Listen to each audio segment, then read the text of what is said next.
kalau sekarang kita bahasakan oligarki, iya kan? Yang sudah tidak bicara ekonomi lagi, tapi dia mempengaruhi kebijakan politik ekonomi.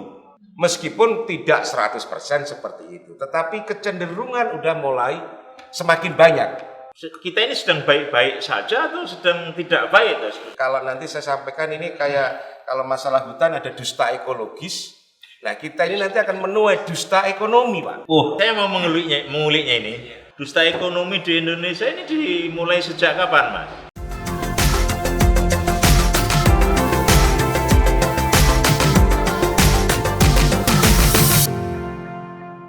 Selamat sore para pemirsa Garda Budaya dimanapun Anda berada.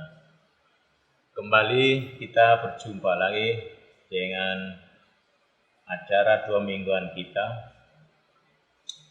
bedah konstitusi. Di dalam kesempatan ini seperti biasa saya selalu ditemani oleh Bapak Dr. Sigit dari Fakultas Hukum Universitas Merdeka Madiun. Ada juga Pak Nanu dari Universitas Merdeka Madiun juga, dosen ekonomi. Dan di kesempatan yang baik ini saya ditemani juga oleh pengamat sosial yang jauh-jauh dari Ngawi, Bapak Insinyur yang biasa dipanggil dengan Bapak Insinyur Atong. Ya. Gitu. Selamat sore, Mas. Selamat datang. Malah di dalam kesempatan kali ini kita mengangkat topik tentang hubungan konstitusi kita, Undang-Undang Dasar 45 dan Pancasilanya di dalam hubungannya dengan sistem perekonomian negara Republik Indonesia. Dalam kesempatan pertama ini saya akan memberi kesempatan kepada Pak Dr. Sigit untuk menyampaikan kaidah konstitusionalnya dalam ekonomi Indonesia. Waktu saya persilahkan Pak Sigit, monggo. Sehat selalu Pak ya. Alhamdulillah. Selamat sore para pemirsa Garda TV. Jadi apa yang disampaikan tadi berkaitan dengan bagaimana konstitusi kita mengatur berkaitan dengan permasalahan bidang ekonomi. Artinya kalau kita lihat dari sisi ketentuan di dalam konstitusi kita, di dalam Undang-Undang Dasar 1945, kalau kita lihat dalam ketentuan pasal 33, di sana itu sebenarnya adalah salah satu merupakan pedoman dalam kehidupan bernegara khususnya di bidang ekonomi. Jadi pasal 33 itu sebenarnya terdapat artinya tersirat dan tersurat di dalamnya menganggap bagaimana negara itu mengatur berkaitan dalam bidang ekonomi. Ini menjadi satu acuan bagi di dalam pelaksanaan terutama berkaitan dengan bidang ekonomi. Artinya apa? Bahwa ketentuan pasal 33 Undang-Undang Dasar 45 itu merupakan ketentuan yang boleh dikatakan sebagai hukum tertinggi di dalam negara kita. Sehingga di dalam hal ini maka nanti di dalam pelaksanaan operasionalnya maka tidak boleh bertentangan dengan jiwa dari dalam Undang-Undang Dasar 45 khususnya di dalam ketentuan pasal 33. Jadi kalau kita lihat di dalam ketentuan pasal 33 itu mencerminkan adanya beberapa boleh dikatakan sebuah konsep di dalamnya yang memang mengedepankan pada yang pertama kalau kita lihat berkaitan dengan bagaimana perekonomian itu disusun berdasarkan kekeluargaan. Artinya bahwa kalau kita lihat bahwa perekonomian itu memang terutama perekonomian kita Indonesia itu direncanakan. Artinya bukan itu dari kalimat disusun, bukan tersusun. Artinya memang direncanakan bagaimana agar dalam hal ini di bidang ekonomi itu juga tujuannya adalah yang pertama tadi adalah untuk menciptakan yang namanya kemakmuran rakyat. Kemudian yang kedua di dalamnya bahwa ada kewenangan negara untuk sebagai aktor utama. Artinya apa? Karena apa? Negara di sana memiliki kekuasaan kekuatan di dalam untuk mengatur yang berkaitan dengan permasalahan-permasalahan di bidang ekonomi. Kemudian yang berikutnya di dalamnya itu juga mencerminkan kalau kita lihat ada hal-hal yang penting itu dikuasai oleh negara. Termasuk di dalamnya hal-hal yang menguasai hajat hidup orang banyak itu harus dikuasai oleh negara.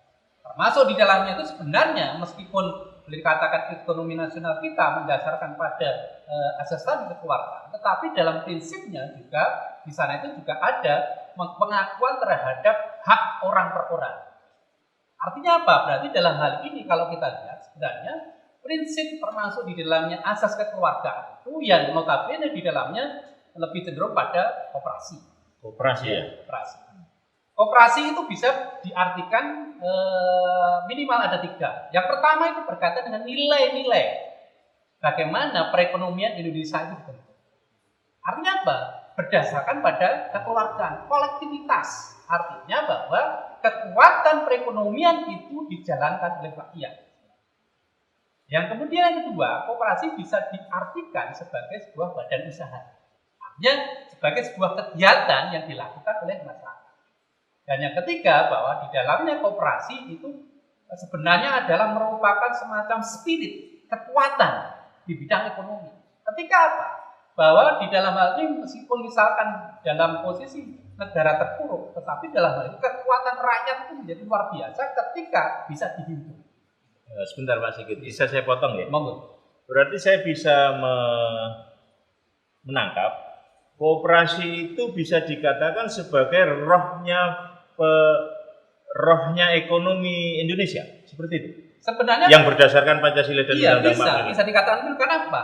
Cuman orang lebih mengenal koperasi hanya sebagai badan usaha atau badan kegiatan. Tetapi sebenarnya di sana itu adalah nilai-nilai itu yang boleh dikatakan yang luar biasa. Di situ ada nilai kemanusiaan, keadilan, nilai kolektivitas, artinya kebersamaan. Ketika bahwa negara itu terpuruk, sebenarnya ada kekuatan nilai-nilai yang bisa ditanamkan kepada rakyat bahwa di sana itulah kita sebenarnya ada kebersamaan, kekeluargaan itu yang jauh lebih mempunyai kekuatan yang besar. Berarti kalau begitu yang ingin dicapai adalah equality ya, ya. Jadi equality, kebersamaannya, kesetaraan. Iya. Kebersamaan yang bermutu ya. Sehingga di sana itu saya ceritakan yang ketiga, dia menjadi sebuah semangat. Itu menjadi sebuah semangat ketika bahwa koperasi itu tidak hanya dilihat sebagai sebuah badan usaha yang bergerak di masyarakat kecil. Jadi tidak melulu pertumbuhan pencapaian angka yang tinggi gitu. Tidak, tapi justru ketika itulah bisa bagaimana rakyat itu menjadi makmur. Menjadi sejahtera. Kata kuncinya di situ. Ya. Kalau dilihat dari sisi konstitusi berdasarkan ekonomi itu kalau dari sisi undang-undang dasar 45. Secara konstitusional roh dari ekonomi yang harus dikembangkan di negara Indonesia adalah seperti yang disampaikan dalam paparan Pak Sigit tadi bahwa yang dicapai adalah equality, kebersamaan secara berkualitas untuk mencapai pencapaian kesejahteraan masyarakat yang makmur seperti itu. Ada lagi mungkin Pak Sigit yang ingin disampaikan? Sementara itu. Oh siap, terima kasih. Bisa lanjut untuk terima kasih. Kita berpindah kepada Pak Nanu, Pak Nurhar Ibnu Wibisono. Sehat kok Pak? Alhamdulillah, terima kasih. Saya bahagia bisa Bapak temani saat di kesempatan yang indah ini.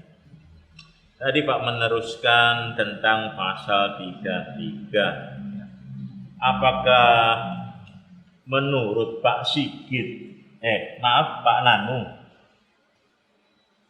melihat perkembangan ekonomi yang diambil oleh para pengambil kebijakan negara kita saat ini, apakah itu sudah atau dan mengikuti pola dasar yang tercantum dalam pasal 33 dari ayat 1 sampai ayat 4 itu Pak.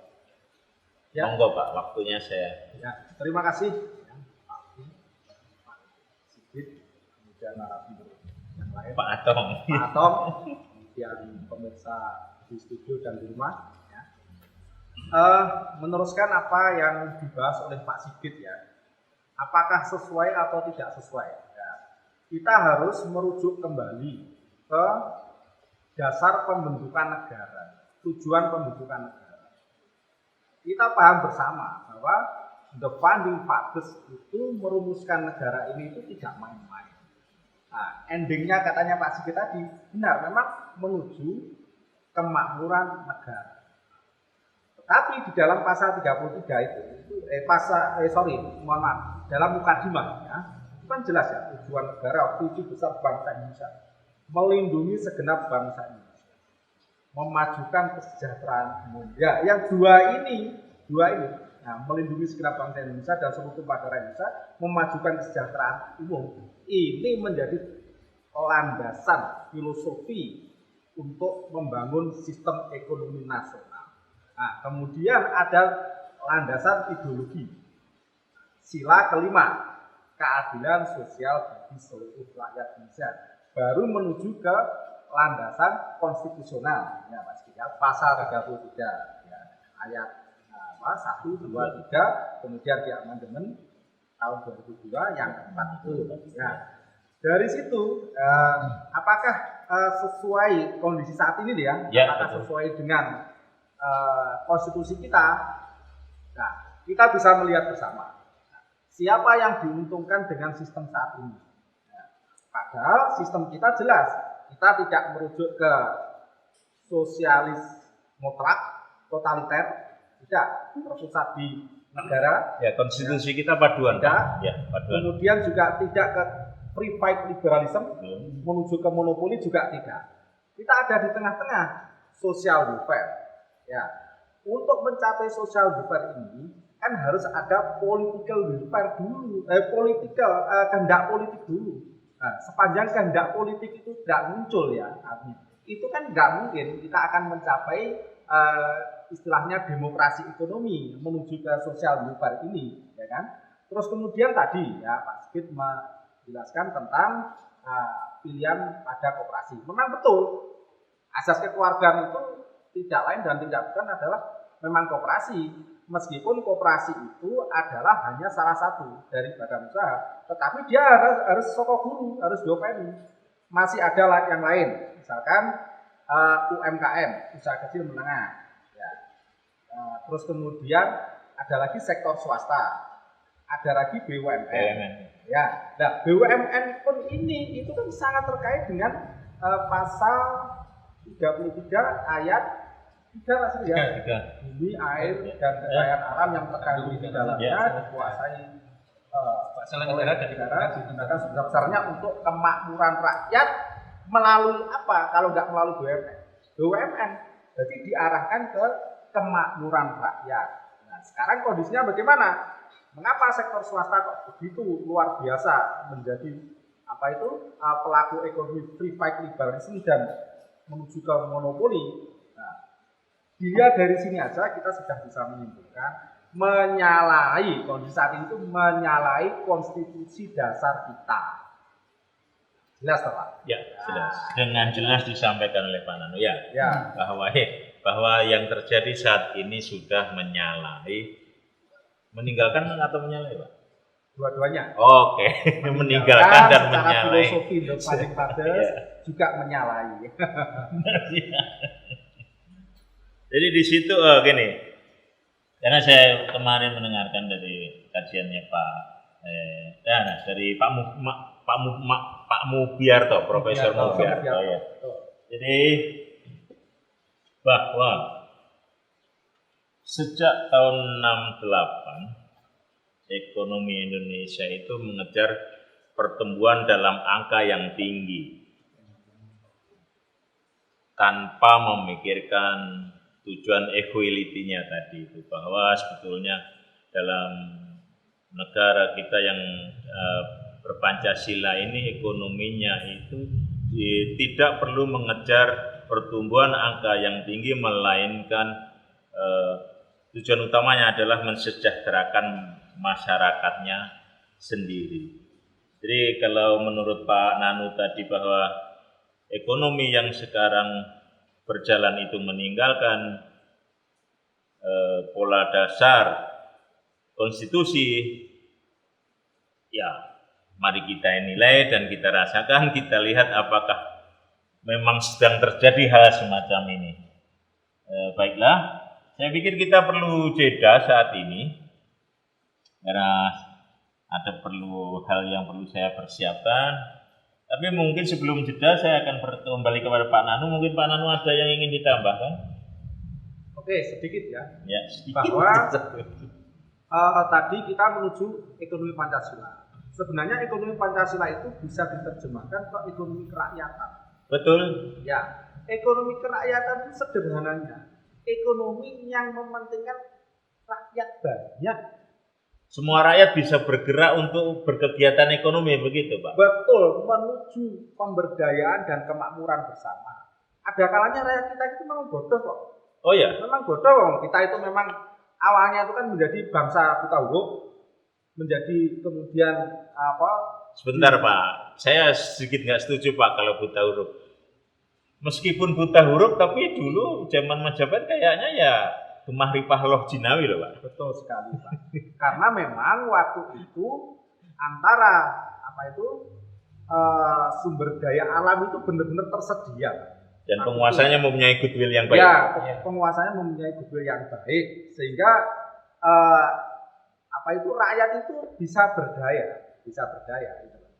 Ekstraktif pun juga sudah bisa gitu. Yeah. Nah sekarang ini globalisasi, Pak. Yeah. Globalisasi. Tapi alhamdulillah ya, meskipun tadi saya mengatakan bahwa pada awalnya rakyat kita buta huruf, ya.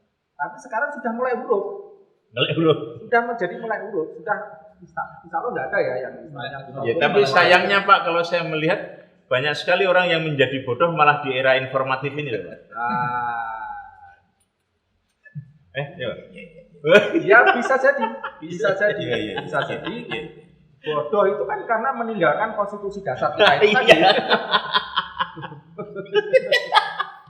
Gitu Pak ya. Iya. Oke. Ada lagi Pak? Sampun, monggo. Makin nanti lagi Pak ya. Baiklah, kita akan jeda sebentar untuk mengisi amunisi. Maksudnya ya amunisi otak. Ayolah kita jumpa lagi sebentar lagi. Terima kasih.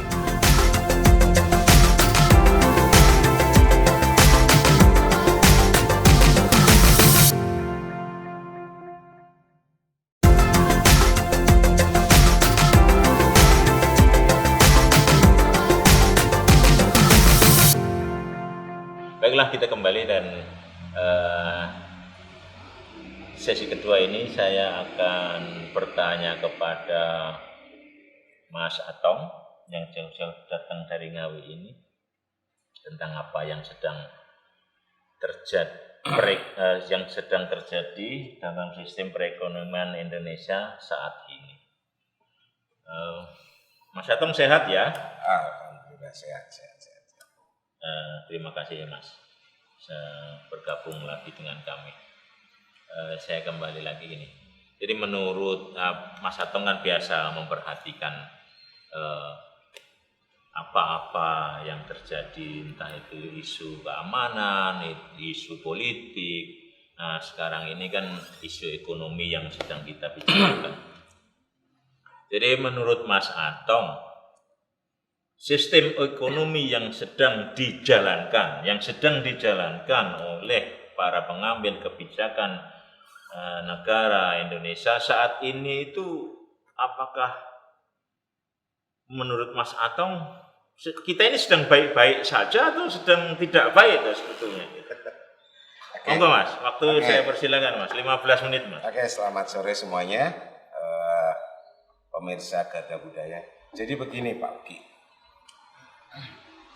tadi betul Pak Mubiarto, ya, kita sempat mempelajari, kita sempat baca tentang pertumbuhan, ya, pertumbuhan ekonomi sejak mulai tahun 68. Ya.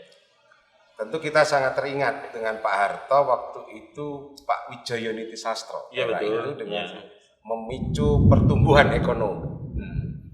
Tapi saat itu ada 2 ekonom yang lulusan Berkeley ya Mas. Ya. Di antaranya Pak Niti tadi sama Pak Emil ya. Ya, Pak Emil Salim. Sebenarnya era itu kita memang membutuhkan untuk memicu pertumbuhan ekonomi, menggenjot pertumbuhan. Namun akhirnya menghadirkan konglomerasi yang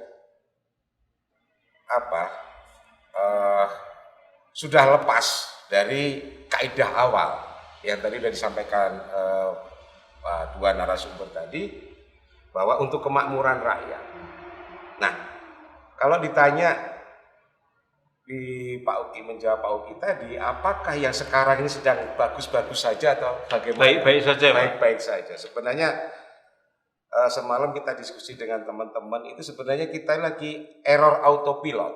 Maksudnya gimana? Ya udah autopilot, ini economic autopilot, sehingga Sebentar Pak. Ekonomi autopilot. autopilot. Dalam penangkapan saya artinya ekonomi dilepaskan begitu saja. Ya, Wah, jadi bahaya loh. sudah berasa Pak. Oh, sudah berasa. sudah jelas. Oke, monggo. Oke, jadi autopilot artinya kembali kepada masing-masing penguasa akhirnya. Dia mau gimana ekonomi. Jadi ganti penguasa, ganti Ya. sistem ekonomi. Bukan sistemnya, tetapi di Kebijakannya. dalam pengelolaannya. Jadi kembali kepada pengelolaan akhirnya. Kita ini kan gagal pengelolaan. Angka kemiskinan kita dari Bappenas itu masih Sekarang 9%. ya 9%. Padahal ketika kami melakukan survei, indeks kepuasan publik dan segala macamnya, hampir 10 tahun ini cenderung agak menurun. Tentu bukan pada saat pandemi, ya. Jadi saya sempat mengalami slack ini tadi ketika mendengar bahwa ada koperasi dan BUMN. Nah, sekarang kita lihat koperasi ini sejauh mana. Kalau dulu ada KUD, misalkan seperti itu. Sampai sekarang masih ada, Mas? Masih ada. Masih ada. Oke, tetapi pengelolaannya lagi-lagi. Entah nyawanya masih ada atau Nah, hidup segan mati tak mau karena itu mengandung anggaran kan di situ kan. Nah, terus lagi BUMN yang memang dia menjadi poin utama pemerintah negara untuk mensejahterakan kemakmuran rakyatnya. Nah, ini kita nggak ketemu. Justru akhirnya autopilotnya adalah muncul konglomerasi yang kalau sekarang kita bahasakan oligarki, iya kan? Yang sudah tidak bicara ekonomi lagi, tapi dia mempengaruhi kebijakan politik ekonomi. Mau arah kemana? Oh, jadi bukan negara yang menentukan arah kebijakan ekonomi, tapi melainkan negara mengikuti apa ya anjuran dari oligarki, begitu? Ya, stempelisasi aja. Semacam itu. Meskipun tidak 100% seperti itu, tetapi kecenderungan udah mulai semakin banyak seperti itu.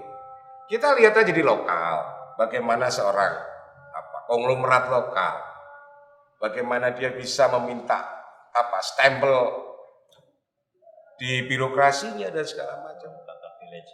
Ya, kata PLC dan segala macam. Jadi kesiapan perangkat kita untuk berekonomi Pancasila tadi, saya rasa sudah nggak ada. Betul. Tolonglah Mas, jangan. Masa nggak ada? Nggak ada sama sekali? Bukan nggak ada.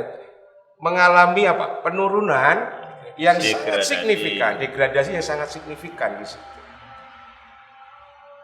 Jadi sampai keluar pembicaraan bahwa Indonesia ini tanpa pemerintah aja hidup nih.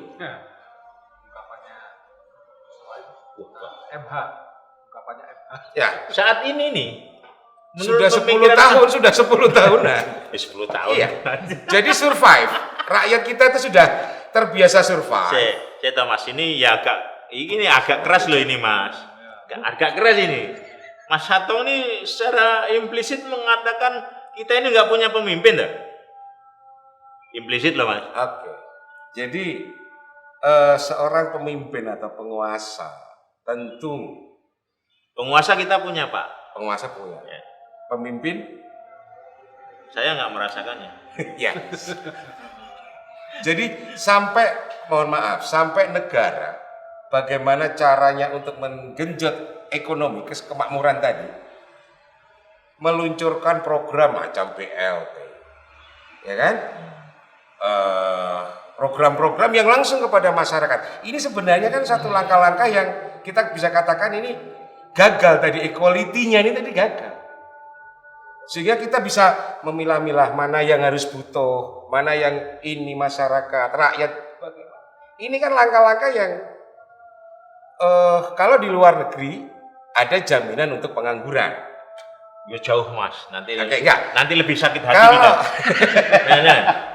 Jangan, Kalau- jangan terlalu jauh nanti sakit hati kita. Kalau di kita, ini kemasannya bagus nih, packagingnya nih, bantuan langsung tunai.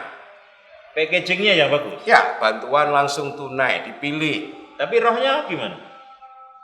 Sebenarnya ini adalah salah satu gagal pengelolaan di dalam mensejahterakan rakyat. Nggak bisa seperti itu. Jadi Kita harus- BLT atau sekarang apa itu Pak? BPS apa? Apa? ya BPNT, ya bantuan pangan non tunai. Sampai negara memberikan PKH. BPNT itu artinya bahwa rakyatnya, negara tahu rakyatnya nggak bisa makan. Oh, tapi dalam hal ini saya bisa melihat berarti negara masih memperhatikan toh.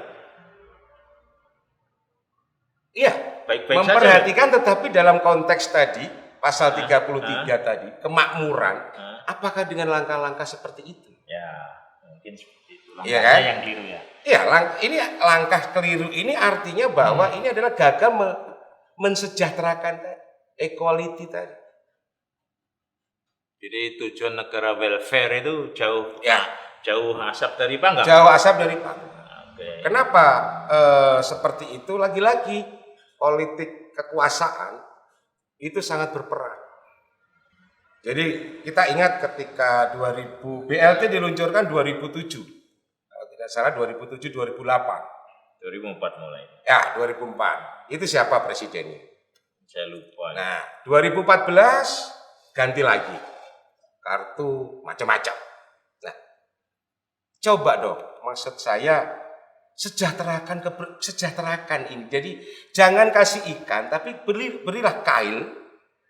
Nah, dipermudah semuanya. Dipermudah apanya? Dipermudah akses ekonomi masyarakat. Nah, ini kalau nanti saya sampaikan ini kayak kalau masalah hutan ada dusta ekologis. Nah, kita ini nanti akan menuai dusta ekonomi, Pak. Nah, situ. Wah. Tapi jangan ada dusta di antara kita. Nah, tapi nggak ada dusta di antara Ini kita. menarik Pak Sigit. Menarik Pak Sigit. Saya mau menguliknya ini. Dusta ekonomi ini loh ya. Ya, Kita memang rasakan dusta ekonomi ini. Kalau Mas Atong menyampaikan ada dusta ekonomi ya, itu kalau menurut pengkajian Mas Atong sendiri pribadi entah sama kelompok Mas Atong itu dusta ekonomi di Indonesia ini dimulai sejak kapan Mas? Dan kenapa Mas Atong juga mengatakan bahwa itu dusta ekonomi? ya. Dasarnya apa? Dimulai sejak equilibrium konglomerasi di Indonesia. Artinya mulai sejak 68. Ya, baru, pertumbuhan. masa Ya, Orde Baru. pertumbuhan tadi Pak Mupiarto tadi betul-betul beliau sudah bisa membaca di sini nih. Pasti akan. Nah, apa jawabannya dari Pak Mupiarto? Faktanya adalah ya keadaan seperti ini. Negara gagal mengelola di dalam memberikan kemakmuran kepada rakyatnya. Jadi jauh tuh berapa puluh tahun ya? 68, 30, Sudah 39 tahun. Ya. Ya, 33 tahun. Ya, 68 sampai sekarang. 50. Ya lebih 40. 50. 51 tahun. Pak Harto itu 32 Iya, tahun. 68. Ya, 51 tahun. Saya 67 ya. Ya. 53 tahun Ya. itu sudah mulai ada dusta ekonomi, sistem perekonomian. Sudah mulai dibuka keran-keran konglomerasi tadi untuk Ya. menggenjot pertumbuhan. Iya, mungkin kalau Betul, saya betul. tambahkan memang ketika masa Orde Baru itu salah satunya adalah membuka investasi, Betul. investor. Itu Jadi karena memang dalihnya negara itu adalah untuk mengejar pertumbuhan ekonomi. Undang-undang Karena memang ya. ketika itu ada ekonomi kita memang terpuruk ketika setelah ada konflik di negara, jadi konflik pemberontakan itu, maka kemudian langkah yang diambil Orde Baru pada saat itu adalah bagaimana membuat satu kebijakan yang tentu saja adalah untuk kepentingan investasi. Ya Undang-Undang 12 Iya. ya nomor Termasuk waktu Undang-Undang itu yang 12 banyak adalah 68 paket-paket ya. yang namanya paket Oktober, paket Desember, ada Pak tanggal To ini. Pade gitu loh. Ya, Pak To Nah, Pade. Pak Iya, To iya. Pade itu. Jadi itu memang salah satu bentuk yang dikeluarkan oleh negara adalah untuk kepentingan investasi. Jadi ketika itu adalah bagaimana pertumbuhan ekonomi biar cepat dengan menghasilkan devisa, maka kemudian dikeluarkan kebijakan-kebijakan yang sifatnya adalah mempermudah investasi. Tetapi apa yang terjadi? Ketika tahun 80-an itu muncul konflik. Sudah mulai muncul konflik. Konfliknya itu adalah konflik tidak hanya rakyat dengan pemerintah, tetapi konfliknya justru yang banyak terjadi adalah konflik rakyat dengan investasi, investor. Iya. Sehingga marak adanya tahun 89 itu kan adanya HPH, Betul. kemudian pembabakan hutan dan Rebutan sebagainya. lahan ya. Rebutan lahan dan sebagainya. Dan sekarang 5 tahun ini sama seperti situasi tahun 80. Investasi. Iya, investasi. Investasi yang jelas-jelas itu membabi buta. Kita lihat aja di Undang-Undang Ciptaker, Omnibus Law. Walaupun secara konstitusi itu tidak boleh dilaksanakan, tetap dilaksanakan. Tetap Itu kan dilaksanakan. mandek neng gone MK toh, Pak. Ya sudah putusannya kan hanya perbaikan 2 tahun. 2 Perbaikan. tahun tidak bisa memperbaiki, harus dikembalikan kepada undang-undang atau aturan dasar. Iya, aturan yang lama. Artinya tidak boleh diberlakukan tuh. Ya Setelah 2 tahun, sekarang berlaku. Nah, sekarang masih berlaku. Ketika itu Dihentikan tapi putusan tetap itu berlaku. adalah salah satunya adalah memperbaiki. Oh, ditunda kemarin Iya, memperbaiki substansi di beberapa bagian, terutama yang berkaitan dengan Jadi di omnibus itu yang memang bersentuhan dengan. Jadi pemerintah kita saat ini inkonstitusional secara ekonomi ketika menjalankan Undang-Undang Cipta Kerja itu dong. Wong itu dihentikan, ditunda loh, pemberlakuannya. Ayo. Dengan pemerintah Ini MK loh ya? Oke. Ini keputusan dengan MK loh ya? pemerintah nekat. Ini Ya, nyatanya nekat loh. Ya kan nekat kan bahasanya. Gitu. Artinya saya bertanya ini, itu kalau pemerintah nekat melaksanakan Undang-Undang Cipta Kerja, berarti yang dilaksanakan itu inkonstitusional. Iya enggak? Kalau Iya sekarang nggak? masih berjalan. Bahasanya tidak begitu. Bukan Bahasanya begitu, bukan begitu Pak Oki. Gimana? Jadi bahasanya itu Kan saya ini lurus-lurus saja soalnya. Iya, Saya ini konstitusional dilakukan, soalnya. Tetapi di negara itu diberikan semacam pengecualian untuk melakukan perbaikan terkait dengan undang-undang operasional. Loh, selama perbaikan itu undang-undang masih bisa dilaksanakan. Masih bisa dilakukan. Bisa Itu dilaksanakan. yang Secara konstitusional bisa. Bisa. Bisa sepanjang artinya dalam hal ini satu, yang pertama, yang penting adalah tidak bertentangan dengan jiwa daripada undang-undang dasar. Nah, itu bertentangan nggak? Bertentangan. Ya memang bertentangan, tetapi ini. ketika itu ada semacam yang mungkin putusan ketika itu putusan para hakim mempertimbangkan gini. Pertimbangannya itu bahwa ketika undang-undang itu memang dibuat itu ada beberapa kekurangan yang mesti harus ditutup, diperbaiki. Maaf, saya menyela. Monggo, Saya menyela. Kenekatan tadi. Kenekatan, Pak. Di dalam situasi yang secara ekonomi negara juga tidak terlalu baik, tetapi pemerintah merencanakan undang-undang ini. Artinya kan ada desain, ada keinginan, ada target. Nah, ini tadi terkait investasi dan segala macamnya. Dan segala desain yang dibuat itu sudah melenceng dari roh konstitusi dan Pancasila. Yang kita pertanyakan, kenapa sih pemerintah kok merencanakan itu? Sehingga lahirlah Undang-Undang Cipta Kerja. Ya mungkin salah satunya ketika itu DPR itu juga mau membuat semacam gebrakan yang tentu saja ini sebenarnya menginginkan sesuatu gebrakan yang salah satunya kinerjanya itu biar Baiklah. dikatakan punya tanggung jawab. Baiklah. Itu nanti kita bahas lagi karena ternyata baru kita benar-benar melampaui waktu dan kita perlu jeda. Ini menarik nanti, tapi saya akan mengejar Pak Sigit tadi itu. Saya akan mengejar proyek DPR atau apa itu untuk mengejar pengesahan. Prolegnas. Saya juga tertarik juga dengan apa yang disampaikan Saudara Agam tadi. Baiklah pemirsa Garda Budaya, kita jeda beberapa saat dan kita kembali lagi.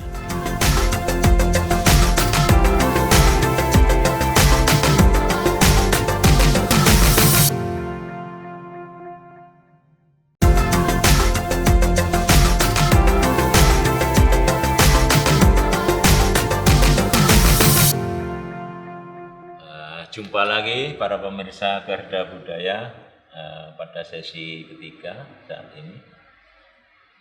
Saya akan kembali meneruskan kesempatan Pak Atong untuk menyampaikan pikiran-pikirannya tentang melencengnya kebijakan ekonomi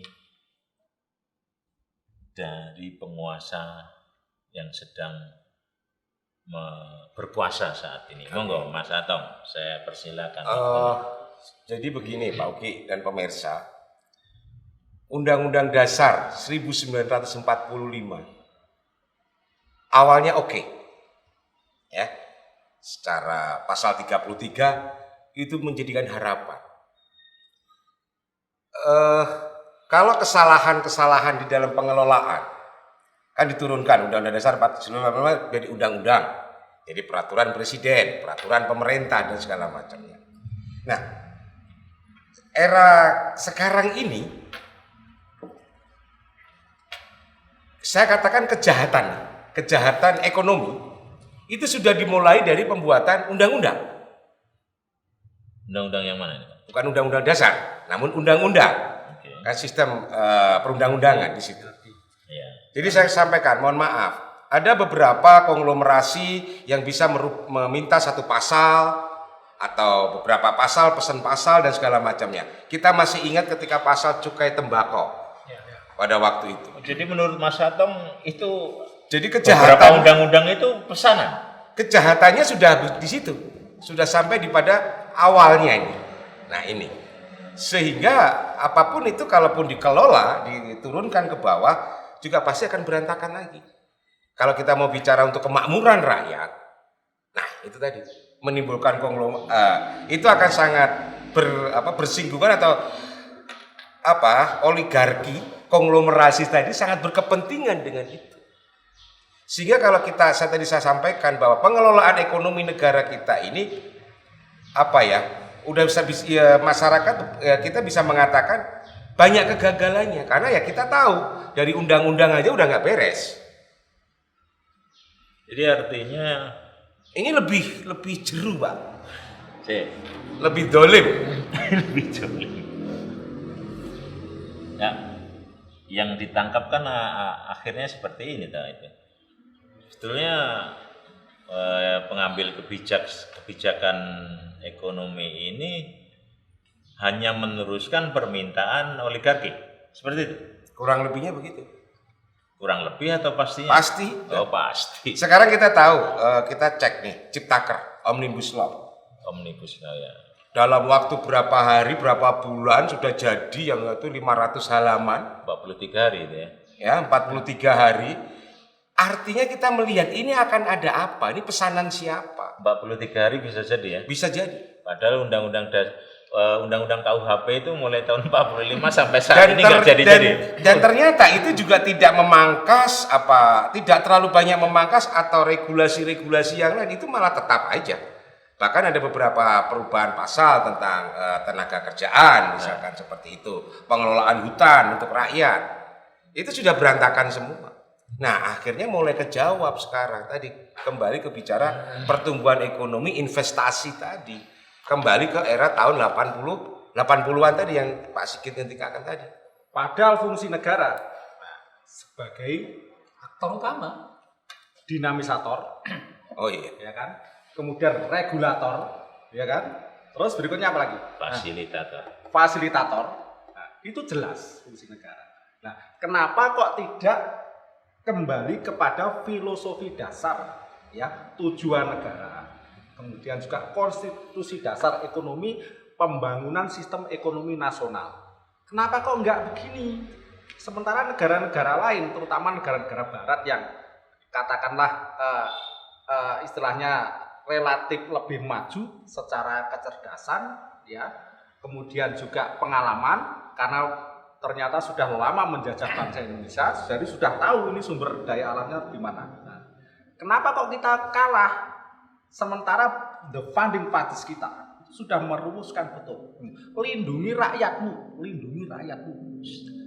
ratakan kesejahteraan. Ya, sejak. Kenapa enggak? Nah, kalau kita pemetaan ya bangsa Indonesia, ya. Tadi kan ada berbagai badan usaha ya, koperasi menjadi soko guru karena kekeluargaan dan kebersamaannya itu. Ada juga UMKM. 2016 itu survei ekonomi nasional, ya, UMKM itu menempati tertinggi, itu sampai menyediakan 99% lapangan kerja. Itu UMKM. Makanya tadi benar autopilot, ekonomi berjalan sendiri akhirnya. Tanpa mengikuti kebijakan pusat. Nah, faktanya Dinas Koperasi dan UMKM itu mendapatkan porsi anggaran yang kecil, kemudian kebijakan-kebijakannya juga istilahnya kurang begitu dirasakan. Istilahnya pemilik modal juga leluasa sampai pergi ke desa-desa, ya kan, beli gabah segala macam, kemudian jual pupuk seenaknya tanpa ada pengendalian negara. Nah, padahal jelas kita itu UMKM, petani, koperasi, sementara BUMN itu sebagai istilahnya tadi yang menjaga yang menguasai hajat hidup orang banyak tadi. Kenapa kok ini kok hilang semua sekarang? Kenapa? Makanya kita bisa mengatakan, sudah melenceng ini, harus kita kembalikan kepada realnya. Kira-kira begitu. Mas Atong ada lagi, ya Bang? Jadi gini, kalau di dalam materi kita kan bedah konstitusi. Yang dalam saat dalam kesempatan ini dalam hubungannya dengan ekonomi. Oke, konteks ekonomi. Ekonomi artinya kesejahteraan dan kemakmuran rakyatnya. Otomatis karena undang-undang kita, mengamanatkan dalam undang-undang 45 itu mengamanatkan bahwa sistem perekonomian itu yang dituju adalah kemakmuran bersama rakyat Indonesia. Bukan kemiskinan bersama. Sementara konstitusi produknya adalah aturan. Oh ya. Oke. Kalau aturannya sudah by order, berbagai pasal, kita mau menyelesaikannya gimana nih? Kita mau meningkatkan kesejahteraan kemakmuran rakyat bagaimana? Nah, di sini nih pertanyaan yang bagus ya. Ya. Jadi dari awal saja sudah salah, sehingga kalau efeknya mungkin ada autopilot rakyat sudah berjalan dengan sendirinya. Tetapi akhirnya ketemulah rakyat tetap tidak akan berdaya secara ekonomi. Jadi kalau sumbernya sudah buruk, alirannya pasti buruk ya. Otomatis. Oke. Ada lagi? Campur, monggo. Ini aku senang ini. Saya selalu bahagia ketika bicara konstitusi. Karena kalau dalam hukum konstitusi itu kan kita mempelajari sesuatu yang baku. Aturan adalah aturan. Aturan harus dilaksanakan dengan baik. Kembali kepada Pak Sigit karena saya mau membicarakan tentang konstitusi ini, Pak.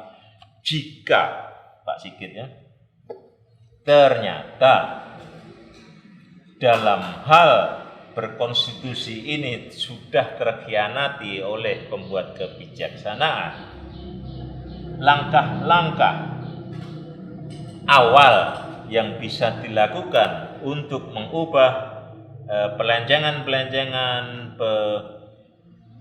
pendustaan terhadap sistem ekonomi tadi apa saja Pak kira-kira menurut Bapak?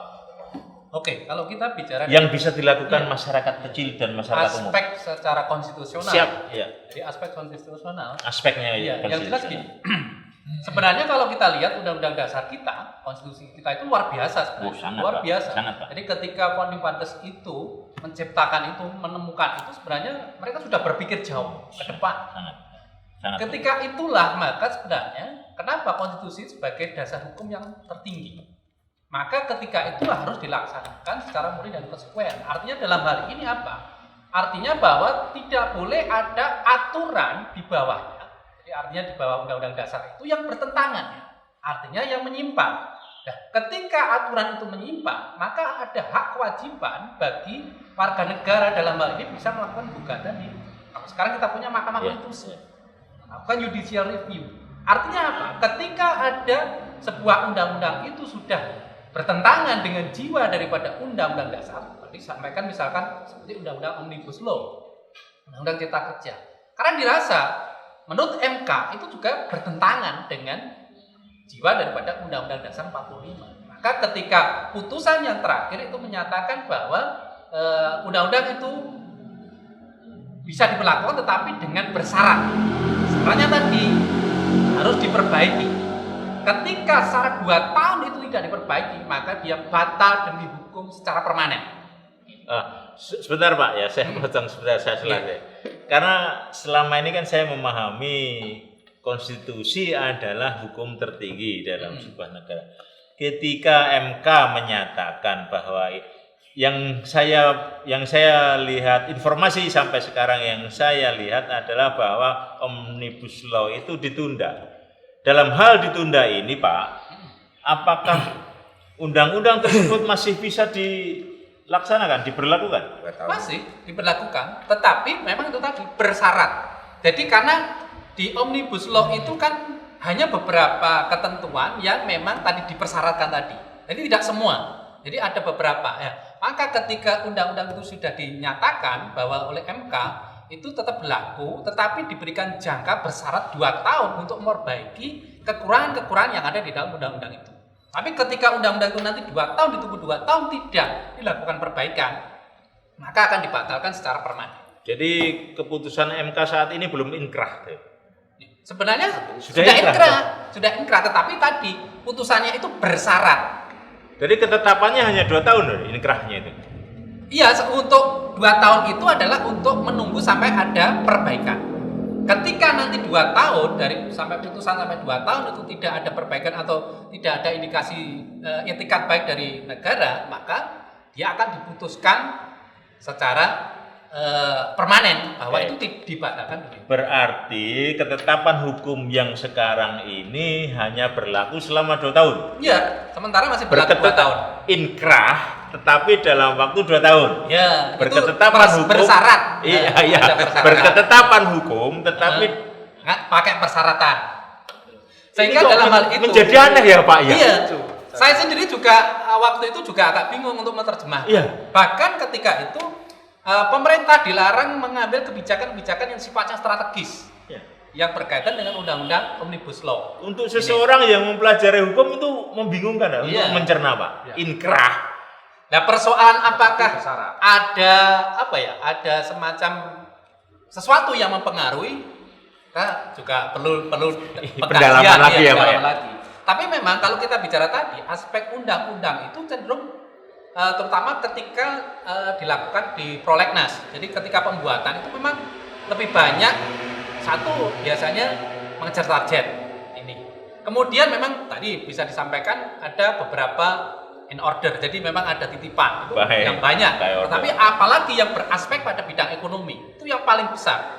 Jadi karena porsinya ini boleh dikatakan karena mungkin tanda kutip mungkin ini ladangnya bagi anggota dewan. Tapi sebenarnya kalau kita mau bahwa anggota dewan di sana itu kalau mau berkaca pada artinya melihat dari sisi undang-undang dasar harusnya tidak seperti itu. Jadi ketika dia diberikan tugas dan wewenang, artinya diberikan beban oleh negara, oleh rakyat sebagai kepercayaan terhadap rakyat, harusnya kepentingan politik itu harusnya dihilangkan. Saya memahaminya gini, kalau tugas itu yang ada adalah kewajiban Pak, bukan wewenang. Ya. Iya. Betul sekali, betul sekali. Kalau tugas itu kewajiban. Iya, dan cenderung mereka lebih banyak menuntut haknya. Iya. Terus yang terjadi adalah mereka merasa berwenang, gitu. Iya, berwenang. Betul. Bukan merasa berkewajiban ya Pak. Ya itu memang artinya dalam kalau Manusia kita ya, sebenarnya manusia. kalau kita mau kembali di dalam konstitusi kita, maka sebenarnya filosofis yang terkandung di dalam ketentuan pasal 33 itu luar biasa. Sangat luar biasa. Tadi saya sampaikan, saya ada kata operasi itu sebenarnya tidak hanya wujudnya sebagai sebuah wadah usaha, tetapi sebenarnya di situ ada roh yang memang luar biasa. Mensejahterakan. Iya, satu yang jelas tadi prinsip nilai-nilai usaha bersama. Kemudian semangat, artinya apa? Semangat kekeluargaan, semangat kolektivitas itu yang perlu dibangun. Artinya kenapa negara itu sebagai aktor utama di sana? Kenapa? Negara itu punya kewenangan untuk mengatur, menentukan, kemudian melakukan pengawasan. Apalagi setelah putusan MK itu ada kewenangan negara yang menyatakan 5 itu. Jadi mulai termasuk bagaimana memberikan pengaturannya, kemudian penetapannya, kemudian pengawasannya, sampai pemeliharaannya. Artinya kalau itu dijalankan, sebenarnya kekuatan ekonomi kita luar biasa. Sumber daya alam kita Pak. Sumber daya alam kita luar biasa, kemudian ditopang dengan pemberdayaan melalui nilai-nilai yang tadi di dalam ketentuan pasal 33 itu. Saya yakin kita sebenarnya bisa menjadi sebuah negara yang luar biasa di wilayah Asia. Kata-kata kembali itu Pak, itu tadi menyenangkan kita Pak. Kembali, ayo kembali. Kita ini sebagai bangsa. Kembali menjadi jati diri Iya, bangsa. Kita itu bersaudara. Kita itu tidak dalam rangka menjalankan kekuasaan asing segala macam. Nah, sekarang kita lihat, kembali itu kan harus kita mencermati kondisi saat ini Pak. Nah, kondisi saat ini kondisi kekuatan APBN kita aja hanya 2 triliun 2.700 triliun, sementara pendapatan pajak 1.700-an triliun, defisitnya sekian banyaknya 1.000 triliun lebih. Kok ada prioritas-prioritas yang sifatnya itu menguntungkan kelompok oligarki tertentu atau kelompok asing? Jadi aneh sekali toh. Padahal dari situ sudah bisa dilihat itu ada defisit ya Pak. Sangat bisa, sangat bisa. Lah defisit itu dari mana? Untuk nutupinya. Untuk nutupi. Kalau nggak utang lagi. Wong untuk bayar utang dan pokok aja, ekonomi nasional itu mengatakan itu sekitar 700-an triliun setahun. Kenapa nggak kita itu prioritas? Openi lah, diopeni rakyatnya, diopeni dulu. Setelah itu, mohon maaf aja banter-banter. Pindah ibu kota karmu, nanti untuk 5 tahun yang akan datang setelah itu. Openi rakyatnya dulu, diopeni. Stabilkan dulu ekonomi Bangunlah nasional. masyarakatnya dulu Pak. Ya, Jangan materi-materinya ya. Cerdaskan kehidupan bangsa sesuai dengan kondisi saat Ya. ini. Nah, kondisi saat ini kan memang harus melek digitalisasi. Kemudian kembali lagi ke filosofi dasar ini yang menjadi roh tadi, biar tidak istilahnya mohon maaf ya, biar tidak goblok, ya kan. Goblok dalam arti itu pengenalan jati diri, kemudian filosofi bangsa. Kita kan nggak kenal rakyat kita. Diajak sejarah, bicara sejarah ya Pak, sedikit ya. Mana mau anak muda sekarang? Anak-anak, itu kan akhirnya hilang jati dirinya. Itu jadul kan. Secara sistemik tapi itu penghilangan Iya. rasa cinta kepada budaya bangsa itu secara Cinta sistemik. tanah air. Rasionalisme itu memang mulai berkurang. Secara sistemik itu dihilangkan. Iya betul sekali. Kalau yang saya lihat. Siapa yang menghilangkan? Sistem. Ayo Pak, monggo. Sistem. Lagi Pak. Tahu. Ya, terus kemudian begini. Menengok saya. Nah, mohon maaf ya. Ya, monggo. Kita itu kalau bicara masalah konstitusi ekonomi itu kan harus membangun sistem ekonomi nasional. Nah, itu kata kunci ya, sistem ekonomi nasional. Bentar Pak. Dasar-dasar sistem perekonomian nasional itu kan sebetulnya sudah ada Pak. Sangat jelas. Ideal Yang ada konstitusional. sekarang itu adalah pengkhianatan Ya. dalam pengkhianatan dasar-dasar sistem ekonomi yang sudah ada. Betul Gitu, sekali. Betul sekali. Monggo. Penjelasan UUD 45 yang lama itu dengan jelas ya. Negara dilarang atau praktek ekonomi dilarang free fight liberalisme, ya. liberalisme, pasar bebas. Negara yang juga sebebas-bebasnya. dilarang berbisnis kepada rakyatnya. Ya. Etatisme juga dilarang, kekuasaan ekonomi terpusat oleh negara juga dilarang karena menghilangkan hak Ya, individu. betul. Monopoli juga dilarang. undang-undangnya juga ada. Dan semua itu tercantum ya, tertuang dalam pasal 33 33 dan undang-undang. Undang-undang anti monopoli. Ya, ada turunannya ya. Iya. Nah, kenapa kok ini dilanggar semua? Ayo kita kembali. Sebentar Pak, kenapa ini kok dilanggar semua? Yang melanggar siapa Pak? Otomatis yang menjalankan negara ini siapa? Oh, Otomatis ya. Tapi ya. jadi negara memakan negaranya. Negara menjadi predator rakyatnya gitu. Negara itu kan istilahnya suatu sistem. Iya, sistem kekuasaan untuk mengatur ya. Nah, yang mengatur siapa kalau nggak pemerintah? Lah iya, pemerintahnya menjadi predator masyarakatnya gitu. Ya, di antaranya kurang lebih. Karena pemerintah di sana kan ada dua.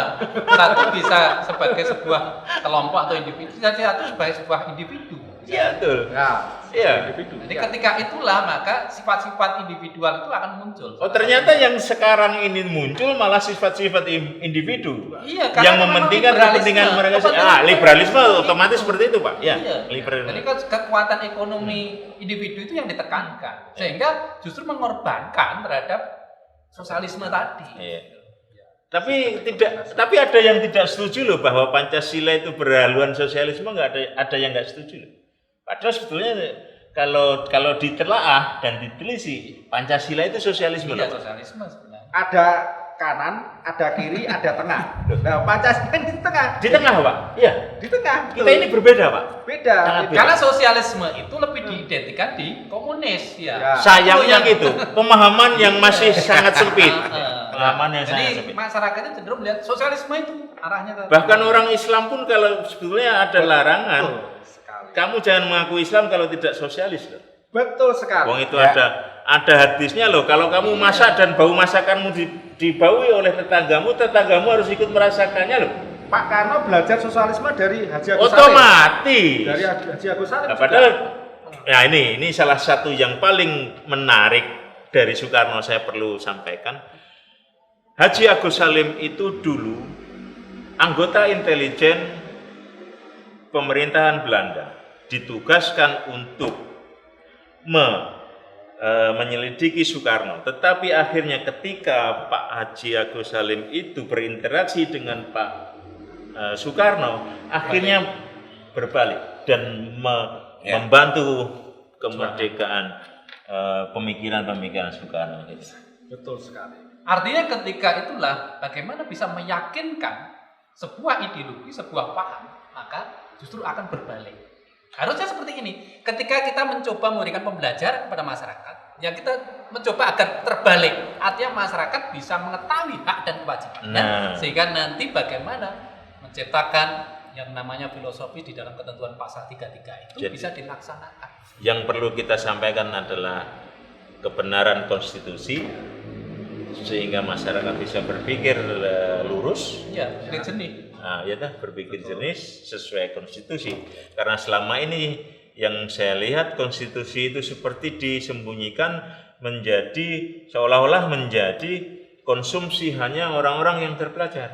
Sehingga masyarakat kita menjadi apatis terhadap apa yang harus mereka sadari, padahal hal itu adalah hak dasar mereka sebagai warga negara. Sebentar, saat ini saya akan meminta dari masing-masing narasumber sebagai kalimat penutup. Ya. Saya mulai dari Pak Sik. Ini aja karena kita udah beberapa menit ini saya dorong ke sana. Jadi penutupan pertama itu saya akan saya beri kesempatan kepada Mas Atong untuk menyampaikan kalimat penutup tentang kita tadi dalam diskusi kita ini kan kita sudah seperti menggarisdasari bahwa kebijakan yang diambil oleh pengambil kebijakan saat ini melenceng dari Pancasila dan konstitusi yang ada. Monggo Mas Atong, waktu saya persilakan. Tadi saya sampai kita diskusikan adalah ekonomi kerakyatan. Di situ ada berdikari, Ya. kan? Ada gotong royong. Nah, sebenarnya kan semua ini koperasi nih sebenarnya tidak ada. Namun demikian, saya masih tetap meyakini bahwa ada kesalahan awal dari pembuat kebijakan. Sehingga kalaupun kita mau memacu ekonomi rakyat, mensejahterakan masyarakat, ini juga tidak akan lepas dari political will tiap pemimpin. Political will dan goodwill tentu ya. Kalau Political will political dan will selalu goodwill, ada ya kan? Di situ. Jadi kita tidak akan kalau dulu Pak Harto ada repelita dan segala macamnya, repelita dan segala macamnya, kita udah nggak menemukan itu dan kita tidak punya tolok ukur. Sudah enggak. Dulu ada arah ya Mas. Masih ada arah Ya, di ya, PHN. ada. Nah sekarang kita ini nggak ada tolok ukurnya sama sekali. Arahnya kemana? Arahnya kemana dan seperti apa kondisi kita. Jadi saya berharap pemerintah atau negara dalam hal ini ada keseriusan nasionalisme ekonomi Indonesia kan. Itu saja. Jadi yang disampaikan Mas Atong dasarnya adalah kembali kepada nasionalisme ekonomi nasionalnya. Monggo Pak Sigit, kalimat penutup. Terima kasih. Jadi apa yang kita diskusikan itu memang pada prinsipnya yang pertama tadi ketentuan di dalam filosofis di dalam ketentuan pasal 33 Undang-Undang Dasar 45 itu tadi yang pertama bahwa perekonomian disusun. Artinya dalam hal ini perekonomian itu memang direncanakan oleh negara. Maka ada kewajiban negara untuk menjalankan. Yang kedua bahwa tercermin adanya asas kolektivitas atau asas dalam hal ini adalah kebersamaan. Karena asas kekeluargaan. Kemudian yang ketiga adalah adanya aktor atau peran negara. Itu menjadi sangat urgen ketika dalam hal ini adalah untuk menciptakan tadi sebuah aturan-aturan, kebijakan-kebijakan yang memang sesuai dengan dasar di dalam filosofis di dalam ketentuan pasal 33 Undang-Undang 45. Kemudian yang tidak kalah pentingnya adalah bagaimana kita mencoba merujuk kembali pada tujuan. Jadi tujuan negara itu adalah untuk yang namanya menciptakannya kemakmuran rakyat. Jadi saya rasa itu yang menjadi sangat urgen untuk bisa kita paling tidak sosialisasikan kepada masyarakat, terutama kepada pemirsa, bahwa itulah pentingnya bagaimana kita kembali kepada Undang-Undang Jati Diri dalam Undang-Undang Dasar 45 khususnya berkaitan dengan bidang ekonomi. Rasa itu. Ya, terima kasih. Kembali kepada jati diri sistem perekonomian yang tercantum dalam Pancasila dan Undang-Undang Dasar 45 itu kalimat Pak Sigit yang bisa diharapkan untuk pemerintah ambil. Monggo Pak Nanu. Oke, terima kasih ya. Dari pembicaraan saya tadi sedikit saya simpulkan bahwa tujuan negara itu sangat-sangatlah mulia, melindungi segenap bangsa Indonesia dan seluruh tumpah darah Indonesia. Artinya negara itu punya kewajiban memproteksi. Jadi jangan membiarkan istilahnya ada pihak-pihak tertentu atau bahkan orang asing itu untuk orang Jawa itu bilang itu memplokoto. Nah, memplokoto itu bahasa plokoto ekonomi itu apa itu? Nah, bahasa Indonesianya nggak tahu saya. Ya, artinya membodohi mungkin ya. begitu ya. Membodohi. Nah, dibodohi kok begitu lamanya gitu. Proteksilah rakyatmu, proteksilah negaramu. Nah, kan. Masalahnya apa? Loh, rakyat itu kan memang dia itu bukan penguasa. Dia tidak punya tentara, dia tidak punya senjata, dia tidak punya otoritas membuat undang-undang. Itu butuh perlindungan. Terus kemudian rakyat yang dianggap belum punya skill, ya tadi ya, itu berilah skill, tambahlah kecerdasan sehingga bisa bersaing untuk mendapatkan pekerjaan-pekerjaan yang layak, tidak hanya sekedar kuli. Apalagi kalau kekuasaan oligarki luar biasa, kita menjadi bangsa kuli itu sangat menjadi tidak pas, ya. Bangsa kita diekspor, orang luar negeri diimpor, itu sangat tidak pas, ya kan? Jadi proteksilah, berdayakan. Nah, menuju sistem ekonomi nasional yang terpadu. Jangan hanya sekedar mengejar pertumbuhan, tetapi ada stabilitas, ada pemerataan. Oke. Cukup Pak Nanu. Cukup. Jadi dari Pak Nanu ada pesan yang sangat mendalam dan saya sangat suka dengan pesan ini, bahwa tugas negara adalah meningkatkan kualitas setiap individu warga negaranya sehingga mampu bersaing, bekerja dengan baik dan berkualitas di dalam kegiatan-kegiatan berekonomi. Ada juga yang sangat menarik tadi bahwa ada tugas negara yang sangat signifikan adalah melindungi rakyatnya sendiri, melindungi negaranya. Jadi para pemirsa Garda Budaya, semoga diskusi hari ini bermanfaat dan menjadi berkah kepada segenap masyarakat Indonesia. Saya berterima kasih atas perhatiannya yang diberikan kepada kami. Saya berterima kasih kepada Pak Sigit. Terima kasih atas ulasan-ulasan yang mendalam. Terima kasih kepada Pak Nanu. Terima kasih. Yang saya sangat tertarik tadi yang terutama di kalimat penutup, dan terima kasih kepada Mas Atong jauh-jauh dari Ngawi sini.